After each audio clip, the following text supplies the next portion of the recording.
কে আপনি? আমাকে বাঁচান, হ্যাঁ আপনি আমাকে বাঁচান। আপনি গতকাল গভীর রাতে হাসান আমার হাত মুখ পা বেঁধে তুলে নিয়ে আসে।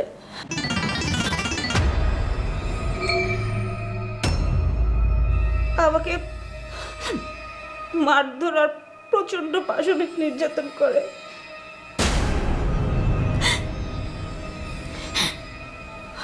ও নেশাগ্রস্ত ছিল।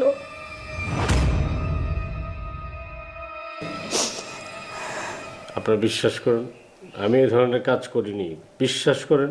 করেনি মানে তাহলে মাঝরাতে আকাশ থেকে এসে কি মেয়েটা উড়ে পড়লো? হ্যাঁ, ওর শরীরে এখনো দগদগে এই যে আঘাতের চিহ্ন দেখা যাচ্ছে। আর তোমার শরীর থেকে এখনো নেশার গন্ধ বেরোচ্ছে। সব ঠিক আছে, আমি এক কাজ করি, পুলিশে খবর দিই, যা করার এসে পুলিশ করবে। না না না, প্লিজ পুলিশে খবর দিবেন না। ভাই আমি বলি কি, পুলিশকে আপনি খবর দিতে চাইলে দিতে পারেন, কিন্তু বিষয়টা নিজেদের মধ্যে মীমাংসা করলে ভালো হয় না? কারণ সবাই তো মান সম্মানের ব্যাপার আছে, তাই না? হ্যাঁ, কিন্তু হাসানকে তো আমি ভালো ছেলে বলেই জানতাম। ও যে এরকম একটা নোংরা কাজ করবে আমি তো ভাবতেই পারছি না। আপনারা বিশ্বাস করেন আমি এই কাজ করিনি, বিশ্বাস করেন। চুপ!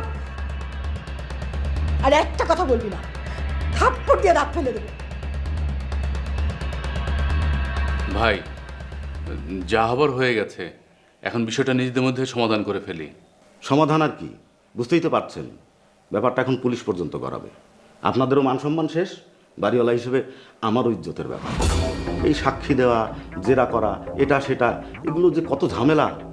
আর সেজন্যই তো বলছি, এখন কি করা যায় সেটা বলুন। সমাধান একটাই, হাসান মেয়েটাকে বিয়ে করে স্ত্রীর মর্যাদা দেবে।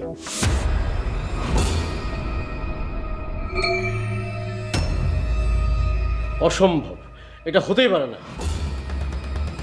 ঠিক আছে, তাহলে থানায় খবর দিই, যা করার পুলিশ এসে করবে। না না, পুলিশে খবর দেন না, ও বিয়ে করতে বাধ্য।